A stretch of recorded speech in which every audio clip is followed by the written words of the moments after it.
1998 is regarded as one of, if not the greatest years in rap history. A lot of great albums came out this year, and many of our favorite artists were at the top of their game during this time. DMX would emerge on the scene with a legendary year of his own, releasing 2 #1 albums that went on to be multi-platinum. But before I get more into the video, I would first like to thank you guys for coming to see this. If you like the content, you should like, comment, and subscribe to help the channel grow. Also, follow my Instagram too. That would be greatly appreciated. You guys can always reach out and just show me some love. It's all good. Let me know where you're tuning in from. Represent where you're from, especially if you're from New York. But without further ado, let's get into the video. Some people may have seen this video when I originally did it 2 years ago, a month before DMX sadly passed away. Lately, I've been redoing a lot of my older videos because I've drastically improved since making them, and this is one that I really wanted to do. Before we get into 1998, I had to give you a backstory of how DMX got there. DMX would release his debut album in 1998, but he was by no means a rookie. He originally made a name for himself on the freestyle battle scene and was written up in the Source magazine's Unsigned Hype column in 1991. Those who were around during this era already know what this is, but Unsigned Hype was a column in the Source magazine that was devoted to identifying promising new rappers who did not at the time have a record deal. Other notable artists that have appeared in the Unsigned Hype column are Biggie, Capone Noriega, David Banner, and Eminem. The label Rough House ended up signing DMX to a deal the following year in 1992. DMX would release his debut single Born Loser while he was on Rough House. This was produced by Chad Elliott, who found out about DMX through Diddy. Dean, who's one of the co-founders of the Rough Riders, would bring DMX to Chad's house to work on this record. At the time, DMX was known as DMX the Great and had yet to grow into the sound that we know him for today. Many people have compared his older sound in the early 90s to the likes of LL Cool J. The single Born Loser ultimately didn't see much airplay, and DMX would end up being dropped from Rough House soon after this without releasing any additional material. Things wouldn't be all bad because DMX would keep his head up after being dropped because he believed in himself. He knew what he was capable of and knew that he had to overcome something incredible. According to Dean, while Born Loser wasn't a success, the advance for the record was between $50,000 to $70,000. This then set up the Rough Riders to set up their own recording studio. DMX would soon try again, making another single a couple of years later with the song Make a Move in 1994. This is where you can hear the drastic progression in his sound compared to Born Loser. It's 2 o'clock and I'm just about to hit the streets. Until I knock off this rock, I don't get to eat. Sometimes it's like that's the only reason why I hustle. Step on toes, strong arm and show a little muscle. It ain't no real though, that's why a nigga feel so frustrated. I hate it, seeing crab niggas that made it. This would be produced by Irv Gotti, who at the time was known as DJ Irv. Irv Gotti would be introduced to DMX through Chad Elliott, who produced DMX's first single, as I mentioned. Just like DMX's first single, Make a Move failed to move and make any major impact. Now with a child and not really having a way to feed his family, DMX would go about this the only way that he knew how, which was the streets. According to DMX, he robbed a lot of people. He would also be in and out of jail a lot around this time, doing what people call skid bids, which basically means a short jail or prison sentence. But now we progress to 1995, and DMX would make a guest appearance alongside Jay-Z, Ja Rule, and Mike Geronimo on the track Time to Build on Mike Geronimo's debut album The Natural. The next year in 1996 is when DMX started working on material that would end up on his debut album. 1997 would end up being the year that DMX started to catch people's attention with his appearances on the songs 4321 by LL Cool J and 24 Hours to Live by Mace. 4321 would end up charting at number 75 on the Billboard Hot 100. At the very beginning of 1998, DMX would appear on the Lox's song Money, Power, and Respect, which created a very strong buzz for DMX. That song would peak at number 17 on the Billboard Hot 100. Like I said earlier, when it comes to music in 1998, rap especially, it was a loaded year. DMX was building up all this buzz for himself, but now it was time to fully cash in on this hype that he was building and turn it into success. Taking it back a little bit, and before DMX would sign with Def Jam, the people at Rough Riders were trying to get him signed to Bad Boy Records. Why this never happened is because while Diddy thought that DMX was talented, he felt that DMX was just too gritty. Diddy was more flamboyant and flashy, so an artist like DMX would not have fit on his roster at the time. Bad Boy was in what people call the shiny suit era. The Lox, who would end up with the Rough Riders, would be signed to Bad Boy, but we saw how their image was while they were on the label, which they did not like. This, along with some other disagreements, led to them wanting off the label years later. But back to DMX, and he would say that Diddy told him that his voice was too rough and he wasn't marketable. This is where Irv Gotti comes back into the story, because while he was working at Def Jam, he was adamant about getting DMX to sign to the label. Don't let revisionist history fool you, because according to Irv Gotti, both Lyor Cohen at Def Jam and Jay-Z at Rockefeller Records weren't very keen on signing DMX. Mind you, in 1997, Def Jam would purchase a 50% stake in Rockefeller for $1.5 million, so Rockefeller was a part of the Def Jam family.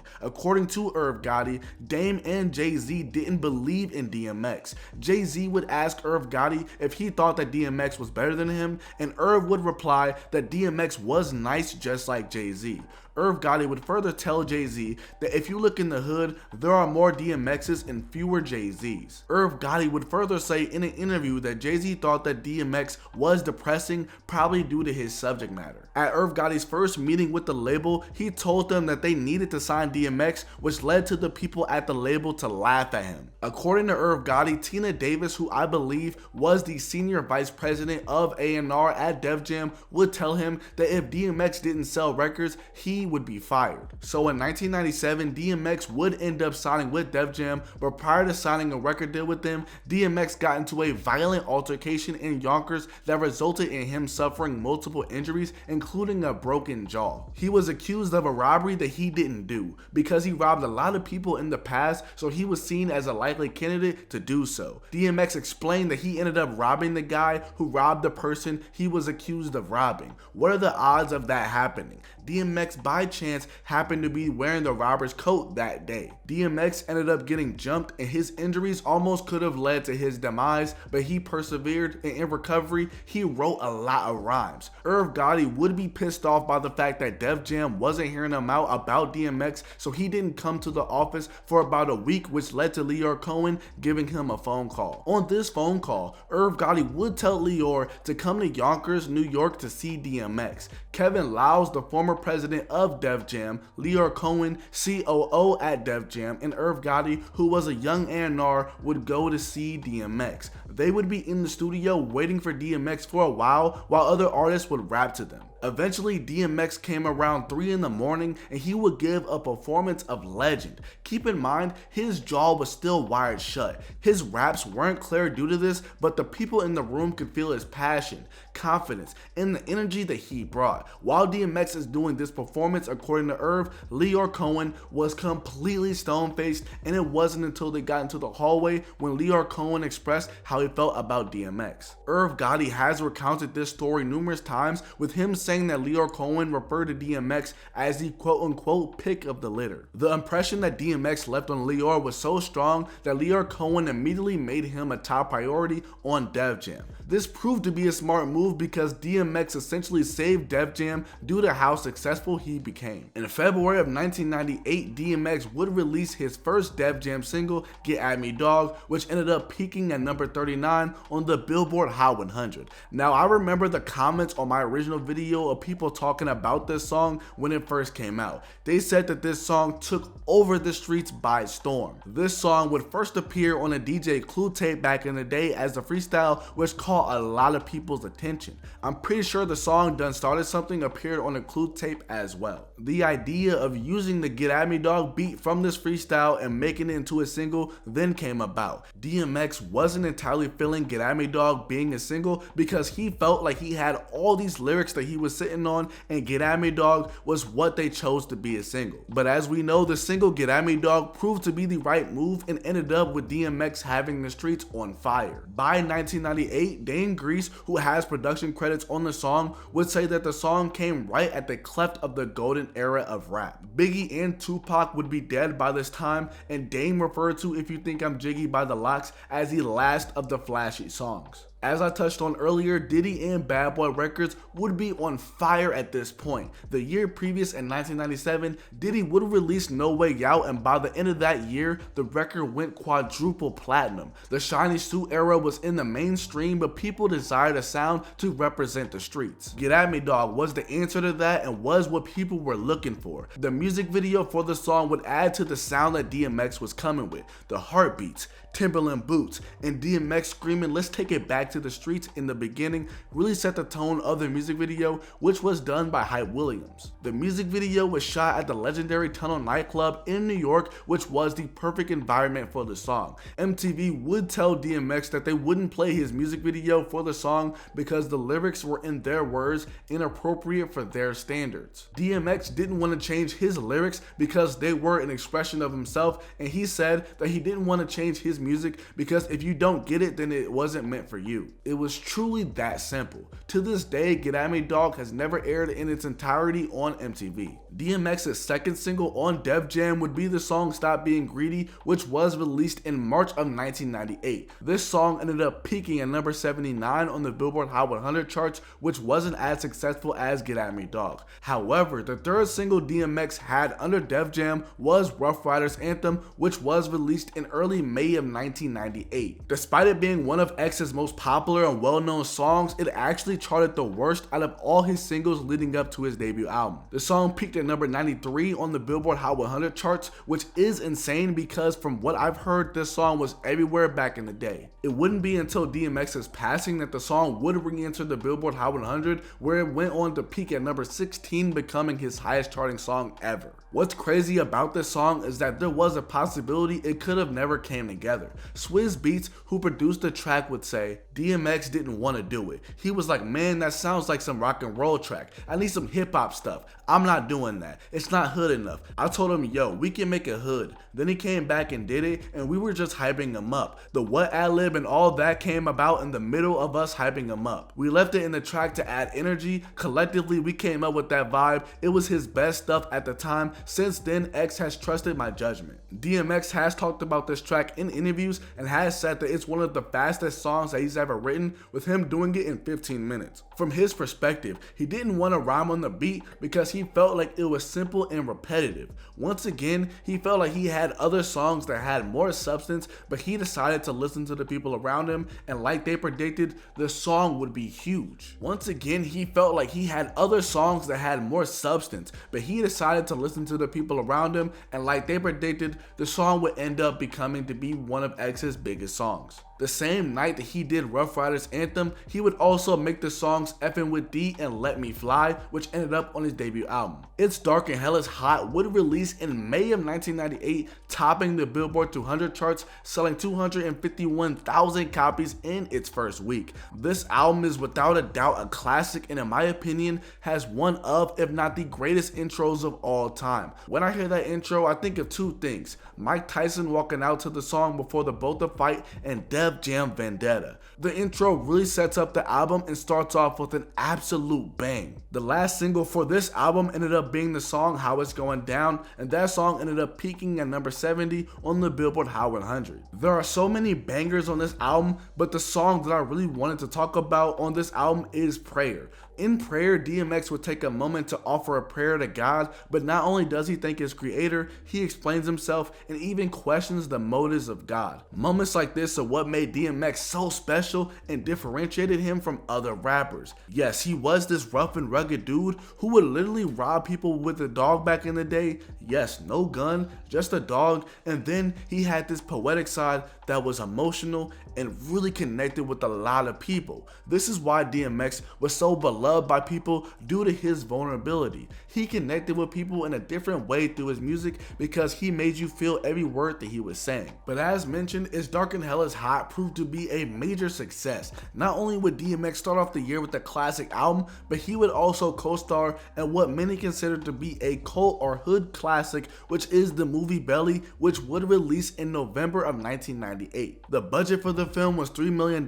which got tripled at the box office. The ratings for this movie aren't the best, but it's still beloved by a lot of people. The movie has its issues, but I think that over time it has aged well and more people look at it more fondly nowadays. I do have a personal gripe with the movie, which is actually really funny. For those who don't know, I'm from Omaha, Nebraska. In the movie, there are some scenes that take place in Omaha. One of these scenes include the big Head Rico character played by Tyron Turner, who also played Kane in Menace to Society. I wasn't alive when this movie came out, but I know plenty of people who were, and they were pissed at the big Head Rico character. They had the man eating a banana with the perm, huge glasses, and saying that he was about to drop a dime on people. Like, just absolute madness. People in Omaha are still mad to this day about how they did it. Like, it's just crazy. But less than a week after the release of Belly, It's Dark and Hell is Hot would go double platinum, selling 2 million records. Now DMX had a #1 double platinum selling album and what went on to be a cult classic film under his belt. This was already a good year for DMX, but with less than 2 months left in 1998, he would do something that had never been done in history. As I mentioned earlier, DMX essentially saved Def Jam as a label. With the release of his debut album, he created a lot of momentum, which Lyor Cohen wanted to capitalize on. Lyor Cohen would approach DMX's team in November of 1998, saying that he would like another album out of them by December 22nd of that year. He made a bet of $1 million, saying that they couldn't put out another album by the end of 1998. With this challenge, the crew got to work, and here's what DMX had to say about this time. I made $144 million for Def Jam that year. I felt vindicated. I knew I was effing dope. Not in an arrogant way, but in a way that was like, yes, I dare to believe in myself. And I turned out to be right and dropped 2 albums in 1 year. It sped up the pace of how music is put out. It set a new standard. Swizz Beatz would also talk about this challenge during an interview, and he would say, people thought we were crazy, but the numbers showed us we were far from crazy. That's when we really had people scared. They was like, uh-oh, this is dangerous. These guys are powerful. It's like what Drake is doing now. Same thing when Cash Money came, same thing when Jay had Hard Knock Life. It's just these moments in hip hop where you feel invincible. It felt good hearing the music on the radio and in cars, skating rinks, and clubs. The first single for Flesh of My Flesh, Blood of My Blood would be the song Slippin', which was released in late November of 1998. The song would fail to make the Billboard Hot 100 charts and would be the only song prior to the release of the album. Kevin Liles years later would say that with DMX, Def Jam never chased radio success, and records like Slippin' were where DMX was in his life at the time. Flesh of My Flesh, Blood of My Blood would release in late December of 1998, topping the Billboard 200 charts, selling over 670,000 copies in its first week. With the release of Flesh of My Flesh, Blood of My Blood,